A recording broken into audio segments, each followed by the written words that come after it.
Hi friends.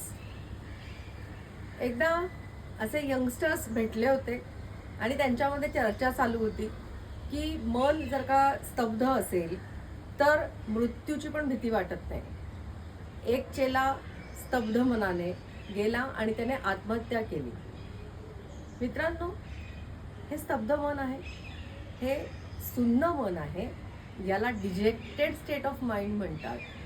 कारण आपलं मन सतत सुखांमध्ये, सेन्सेशनॅलिझममध्ये, एंटरटेनमेंटमध्ये अडकलेलं आहे. आपलं मन ॲज वेल ॲज आपले सेन्स ऑर्गन्ससुद्धा.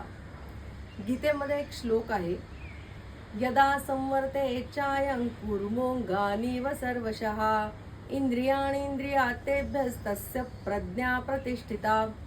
म्हणजे कासव जसं आपले सगळे ऑर्गन्स शील्ड खाली येतं, तसंच आपलं मन आणि आपले सेन्स ऑर्गन्स जर का आपण स्टिल करू शकलो, स्थिर करू शकलो, स्टेबल करू शकलो, तर आपण सुखांपासून, एंटरटेनमेंटपासून दूर जाऊ शकतो. आणि हे स्तब्ध मन कसं प्राप्त होईल?